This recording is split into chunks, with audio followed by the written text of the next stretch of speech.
Yendo entonces a la caída del Imperio Romano, cayó en parte porque el cristianismo crecía, por las fronteras, bueno, por dejar a otros países que controlan sus fronteras, nos contaba el otro día Eva Tobalina.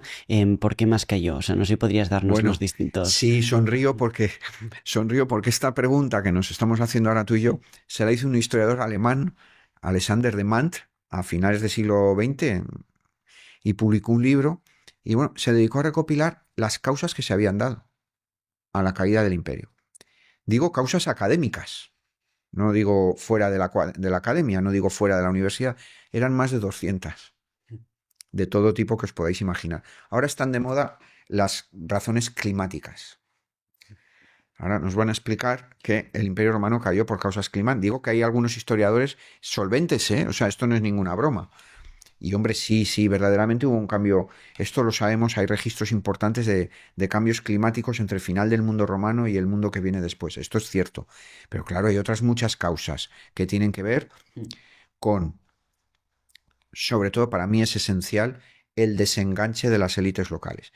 Todo lo que hemos hablado al principio de la entrevista sobre cómo las élites locales participan del proceso romanizador que tú llamabas, ¿no? Del proceso de reproducción de las formas de vida romanas porque les interesa, porque quieren ser ciudadanos romanos. Cuando se extienda la ciudadanía romana a partir de un personaje que todo nuestro público ha visto ahora en la película de Ridley Scott, en Gladiator 2, que es Caracalla, ese personaje que aparece en la peli, Caracalla, en realidad es importante porque en el año 212 emite una disposición que hacía ciudadanos a todos los habitantes libres del imperio. Claro, ahí ya cambia, porque las oligarquías locales ya cada vez se van a desenganchar más de ese proceso y para mí eso es esencial. Si a eso le sumas esto que hablamos de la remodelación de la administración con la tetrarquía, el Estado romano se convierte en un monstruo burocrático, eso no lo había sido nunca. Acuérdate lo que he dicho de Alfeldi, del profesor Alfeldi, que explicaba maravillosamente que el imperio en época de Augusto y sus sucesores inmediatos funcionaba mucho por delegación. No había una grandísima administración. Sí había, pero no tan enorme. No era comparable, por ejemplo, a la China contemporánea de aquel momento, que tenía una administración mucho más grande. En cambio, ahora sí, a partir de Diocleciano de la tetrarquía se convierte en un monstruo burocrático. Esto ahoga a las clases medias. Es decir, hay un problema a partir del reforzamiento de la fiscalidad, por ejemplo. Porque claro, la multiplicación del gasto público, la multiplicación de las provincias por Diocleciano y sus sucesores, lleva una serie de gastos públicos.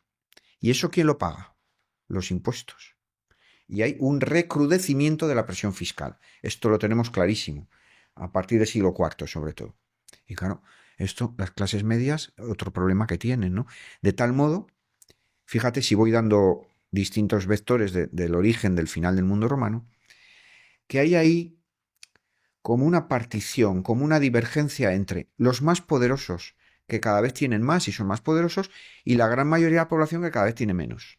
Hay unas relaciones ahí de patrocinio, de dependencia, que van a profundizar en la desigualdad. Entonces, fíjate si voy enunciando cosas, ¿no? Y luego, desde el punto de vista militar, es cierto, lo que comentabais antes, claro, a partir de determinados momentos, Roma ya no tiene la misma capacidad de respuesta militar que tenía antes, ¿no? Se encuentra ahí con un problema. No solo con los germanos, también con otros, antes hemos hablado de los germanos, con otros pueblos del Danubio. Bueno, estoy pensando en los godos, claro, que es el caso que mejor conozco. Roma ya no tiene la misma capacidad militar que tenía en el siglo I en este caso, ¿no? O sea que ahí se junta todo este listado de ingredientes y otros muchos que no tenemos tiempo de contar, Ujú. ¿no? Pues ya para terminar, Santiago, ¿ves algunas similitudes entre la caída del Imperio Romano y un posible cambio de era en la sociedad occidental que vivimos? Bueno, esto a nosotros, a los historiadores profesionales, académicos, Ujú. universitarios, nos provoca un poco de urticaria. Ujú. Nos da un poco de miedo, nos da un poco de miedo, pero está bien un poco para charlas informales y Claro. charlas distendidas, Ujú. ¿no? En el mundo académico no lo hacemos porque nos da mucho miedo y tenemos que ser muy prudentes. Y yo verdaderamente no soy muy partidario, ¿eh? No soy muy partidario de lanzar similitudes. Las similitudes las encuentro, como en cualquier sociedad dada, en el proceso de cambio. Ahí sí, hay cambios, bueno, nosotros a nivel tecnológico en nuestro mundo, ¿no? Pero sí que hay cambios en la geopolítica mundial, mientras estamos charlando tú y yo, pues bueno, hay noticias muy importantes, ¿no? De la geopolítica que no voy a mencionar ahora, y ahí sí que se percibe un cambio probablemente de modelo. En la geopolítica mundial ahora hay un cambio de modelo, ¿no? Ya no es la polaridad de antes, ahora grandes potencias como China, incluso la India, tienen un papel predominante que antes no tenían. Y bueno, ahí sí que puede haber, ¿no? Puede haber algún paralelismo en el sentido de que, por ejemplo, en el siglo V, que es el último siglo del Imperio Romano de Occidente, bueno, va a haber polos políticos que son los que van a dar lugar a los reinos bárbaros, que hasta entonces no tenían ningún predicamento en el mundo romano. Bueno, es que no existían, estaban fuera de. Y es ahí sí, ¿no? Es decir, ese trasvase, ¿no?, de las principales esferas de lo que nosotros hoy llamamos la geopolítica.